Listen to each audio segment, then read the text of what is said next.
loves, welcome back to my channel. For those of you who don't know me, my name is Katya. For those of you who do, welcome back. So for today's video, I decided to do two DIYs for you. One of them being a statue, and of course I wanted to make it feel very earthy, very almost stonish, and I thought it came out pretty good. There's so many different ways you can use that foam. I decided to use some foam to create the first DIY, and there are so many different ways or designs that you can do. I decided to do some circles, but you can have fun, play around, and create your own sculpture or design. Obviously, I wanted to keep it still feeling very stone, very earthy, something that you would find in nature and almost like dug up. I love to create those types of pieces. And then for my second DIY, a lot of you had asked me how I created my curtains in the bathroom when I did my bathroom makeover. And so I thought, since I was doing them downstairs, I thought I would film it for you, show you the little process. It's quick, easy, and it doesn't cost a lot. It ended up costing me $30 to do everything. So that is really good, especially when it comes to curtains, window treatments. That is a really good price.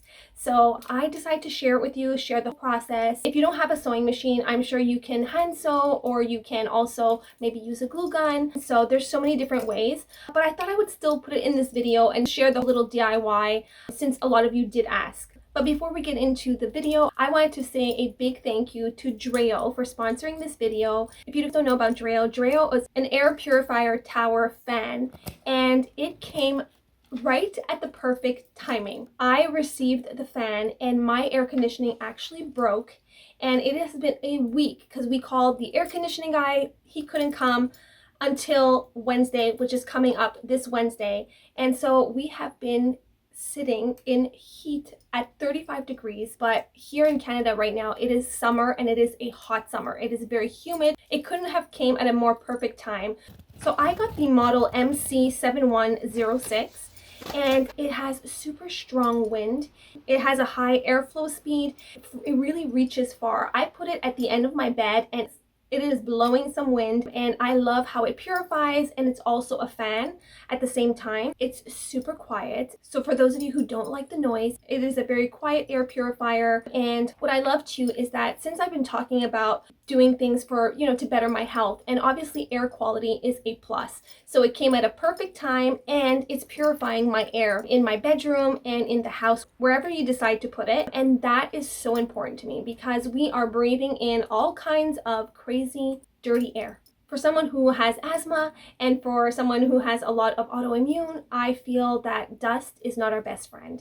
So an air purifier is exactly what I needed, and it couldn't have came at a better time with the air conditioning thing. So let me talk a little bit about the purifier. So what I love also is not only can you manually use it, it also is usable by app. What's great too about this air purifier is that it has a smart control via app. You can use your phone and you can turn it on, off. You can put the speed higher. You can put the different levels of the purification as well, which is great. You have the different levels of the strongness of the fan, and you also have the different levels of the purification of the air, which is amazing. So you can put it at whatever level you prefer. So if any of you are interested, I will leave a link down below for you. And the great thing is right now, Dreo is having a huge mid-year sale. There's a lot of incredible savings. So anyway, I will leave all of their information down below. It is not a bulky air purifier. It is very tall, very narrow. So you can put it in the corner, you can put it in between furniture, and it's not an eyesore. So that is a plus, especially when it comes to fans and air purifiers. Sometimes they can take up so much room and so much space. And if you live in a smaller home or you don't have a lot of space, this is a great air purifier. It's great that it doesn't take up so much space.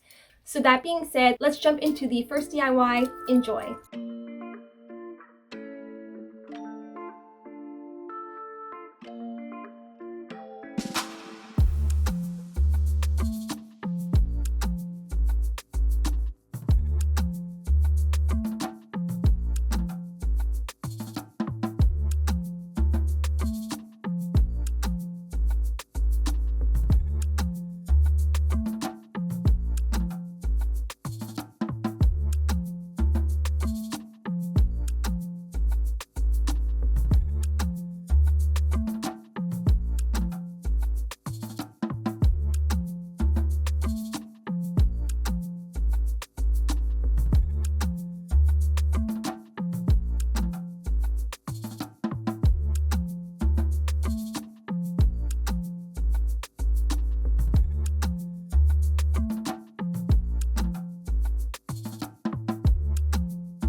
So this is the window that I am talking about. It's the window over my sink.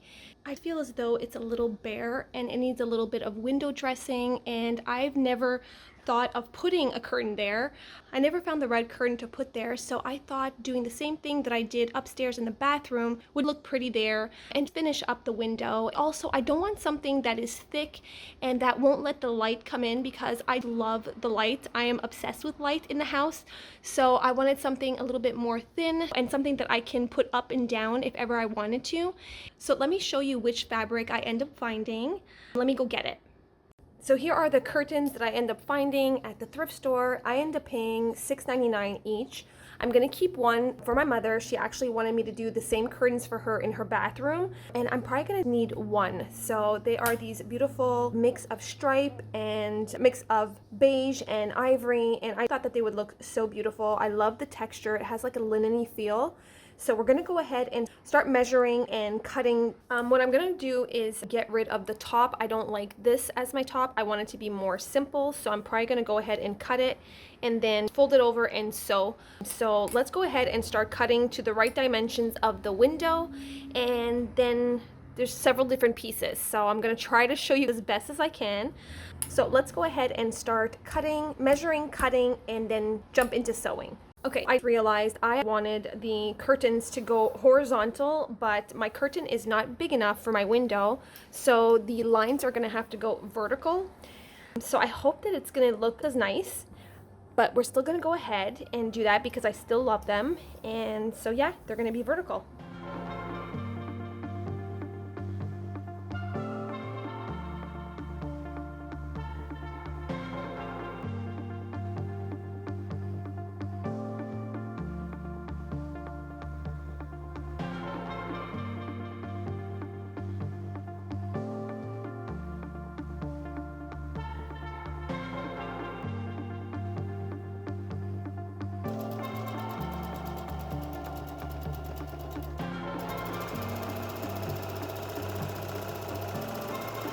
Okay, so now that I cut the fabric, this is going to be the main fabric. I'm going to create another hem right at the top here where we're going to pass the pole through. And so we're going to go ahead and start pinning. I want it to be somewhat a little bit wide because I feel it looks a little bit more modern instead of being when the pole goes through and then it's too tight on the pole. I want it to be somewhat wide. So I don't know, I think it gives a more modern look to it. So we're going to go ahead and start pinning. And then once all this is pinned, we're gonna go and sew, and it's almost done. We just have to sew on the ties, and then it's pretty much it. Very simple, easy to do. I end up sewing each side of the fabric to make sure that it's going to be the perfect size for the window. So let's go ahead and finish this up.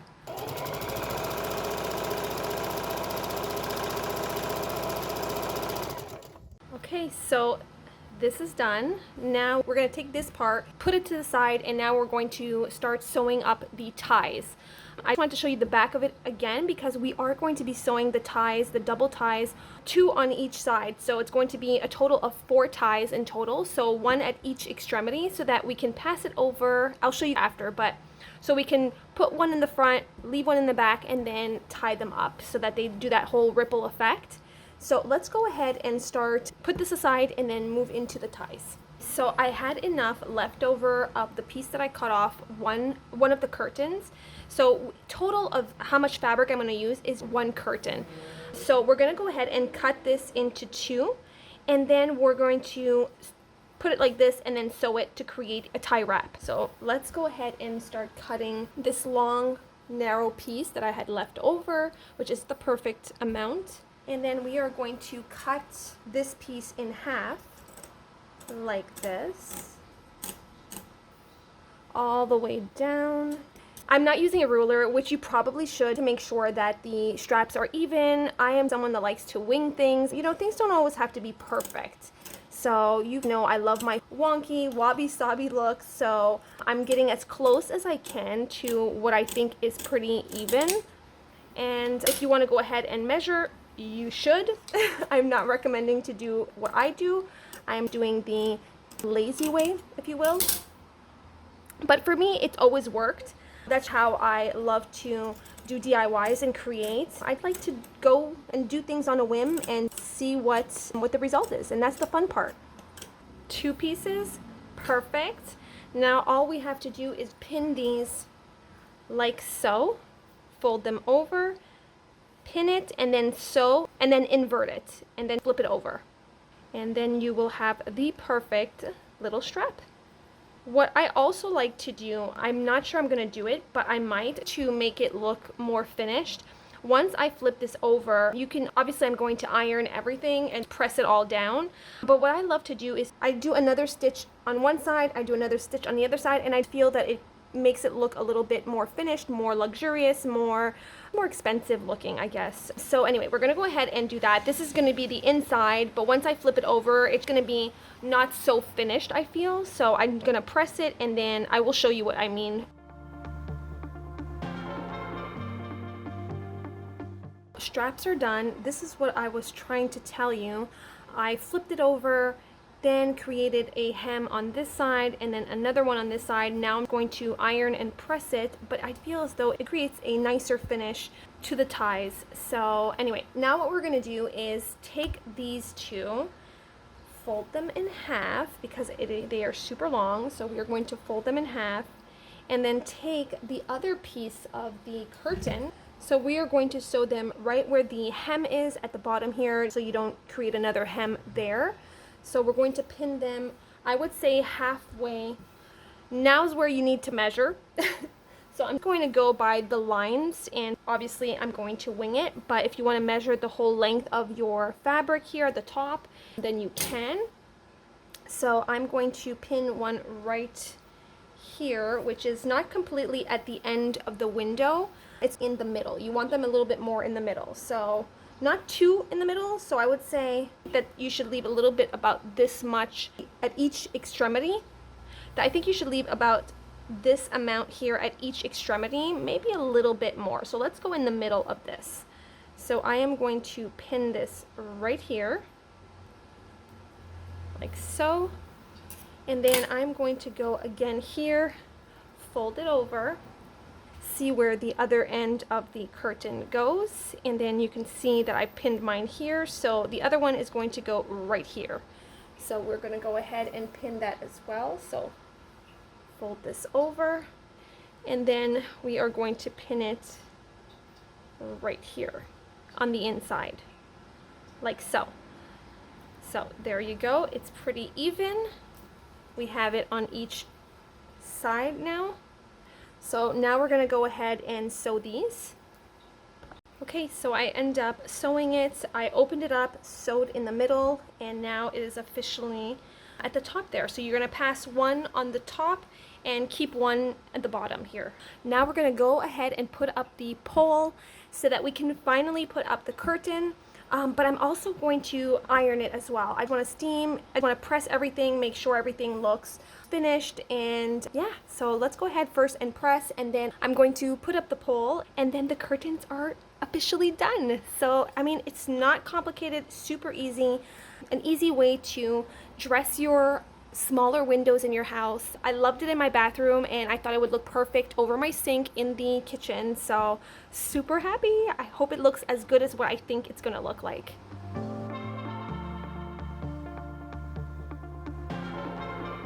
Okay, so I end up finding this curtain rod. I used the same one upstairs in the bathroom. It's super thin, super narrow. I wanted a white plain curtain rod, and it's super cheap, not expensive. I ended up paying it, I think it was like $15 for a curtain rod. I didn't want something big and bulky. The emphasis is on the curtain and not the pole. Anyway, we're gonna start installing the pole and then put up the curtains.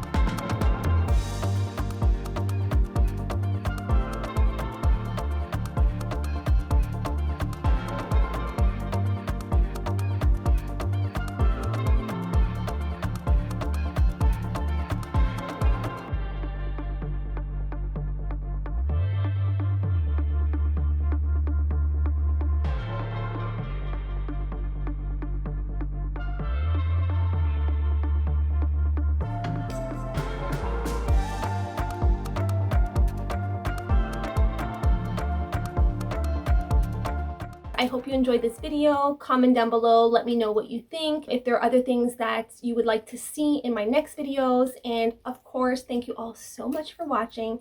Thank you for your thumbs up, your comments, your continuous love and support, whether it be with YouTube, Koakaya. You are the best and I love you so much. And talking about Koakaya, I just wanted to point out that when this video goes up, there will be new arrivals.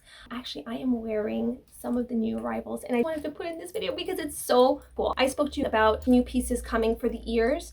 I have a couple of new necklaces, but very simple necklaces. I have some of those and I also have Home Decor. So it's going to be a mix of new arrivals. But I wanted to show you these ear cuffs. I thought they were super cool. So they come in silver and gold. There's the more plain ones and then there's the more texturized one. It creates this ear candy effect and I am obsessed. So I end up putting 3, but they are sold separately. So if you prefer wearing one, then you can take these out like this and then you can play around with it and then you can have one on your ear. I love more is more, of course. So I stack them on, but they look like this. So there's the textured ones like this, and then like there's the gold one like this, and then there's the simple silver and gold as well.